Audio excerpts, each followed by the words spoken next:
Division, Sir Ian Arnold Arnaiz. Sir Ian, mayong gabi. Mayong gabi, Action Marlon. Yung gabi sa tagang ng mga gapamati sa imong programa sa buong gabi. Thank you so much sa time, Sir Ian. Unahon ko, Sir, pamangkot kung dari sa Negros Occidental, I don't know kung mayara ka sang record, ano nga mga private schools, pila bilog, ang napilitan, gini nga magpanira permanente? Well, sir, ang asa diri sa Division of Negros Occidental, may ara kita 7 nga nagsaradong. Iban sa inyo, nagligad pa yan nagsira. Pero kaging dala sila sa listahan. Ang subong nga tuig, may isa ka private school nga ara sa Murcia, nga daw gipadalagan ina sa mga pare ang mingiyuan sa nga eskwelahan. Ang mga rason nila tanan nagdubo ang ila enrollment. So hindi na nila masarangan ang mga operational cost nila kay tungod na laban sini nga mga private school nag-strive siya paagi sa mga tuition fees ang ilang enrollees. Pero we have to take note, Action Marlon, no, nga ang ini nga laban sini sa ila sa pitungan kalabanan they are kindergarten schools which are ang kay tungod kindergarten lang mga one section lang sila kung at 10 to 20 students lang sila.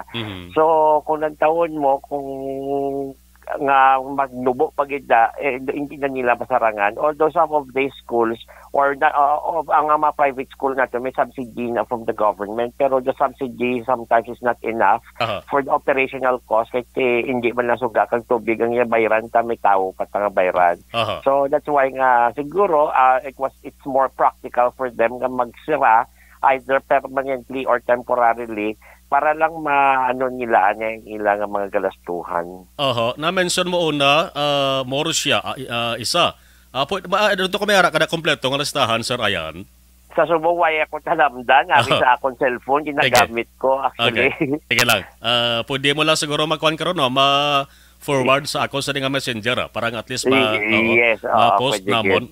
So may mga estudyante, gidman, Sir Ian, sining pagbukas ng school year last August 22. May nagsaylo gid, madamo gid ba siguro nagsaylo sa public schools, no? Halin sa mga nagsira nga mga private schools. Well, kung saan nagbigad pa sila na sira, sa Euron sila, one of the reasons kung nagsarado na sila, kaya tungod nga ang mga estudyante nila, na una na saylo sa public school. That's why nga nagnubo ang ila enrollment.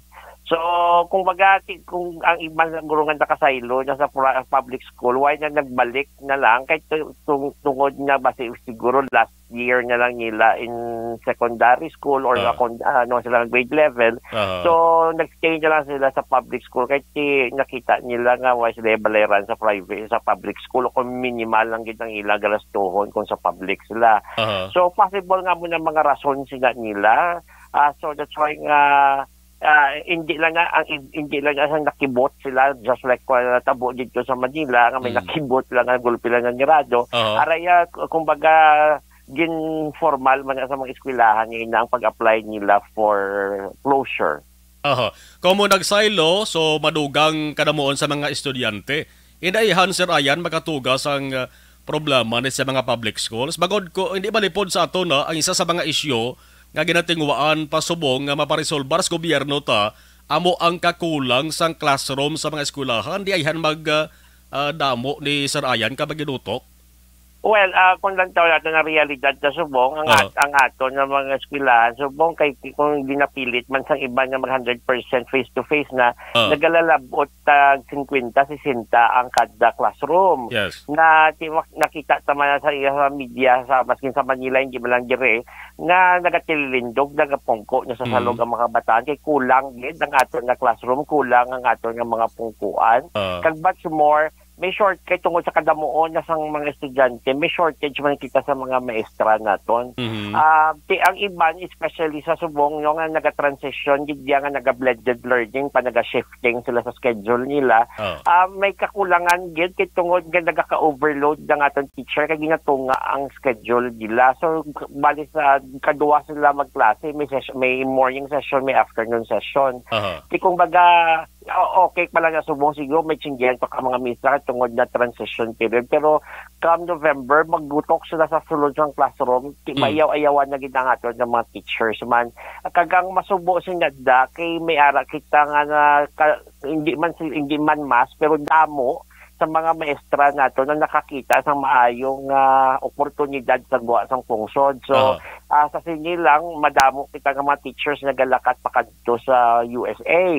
Kaya to ang mas dako-dako nga sweldo kung para diri sa aton. So amo na nga although naka-create man sa employment especially for the new teachers naton, pero kung baga manugod naman diwat ang mga eskwelahan naton, especially now naka-start na ang klase, may kakulangan gid. So mang-hire pa lang mo, although the application period is already over, pero mang-select pa kag mang-empleyo na sa mga bago na mga teachers para mag-fill in man sa mga bakante. Naglipas na ang isa ka semana sang nagumpisa August 22 nga school year. May mga late enrollees manggihapon nga ginabaton Sir Ayan ang mga eskwelahan within sa inyo sa nga division. Oh yeah, maski sa DNK nga division because it is mandated by DepEd man na dapat wala bata nga may mabilin. Okay. No child must be left behind. So maski late nga sila magpa-enroll dapat batunon gid sa mga eskwelahan and dapat lang tawon gid nga within pa lang 20% pa lang na-consume sa 203 days nga class days. That's until October nga siyang palugit. Pero even beyond October, maski naman sobra pa sa 20% ang na-consume na, maka-enroll gyapon ng bata pero muna nahatagan sa lantaw na sa eskwelahan, i-assess sa eskwelahan if dapat pabasa nga ibatonon.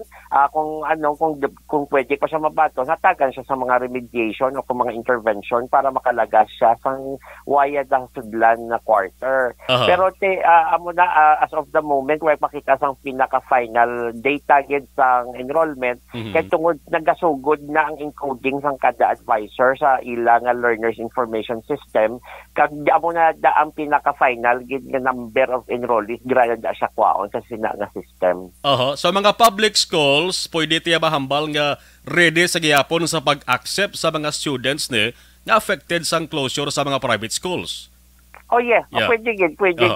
Basta ang importante may papeles sila, like for example ang birth certificate nila. Maski may nabiling pa sila nga mga kautangan dito sa eskwelahan nga na temporary enrolled nato na sila.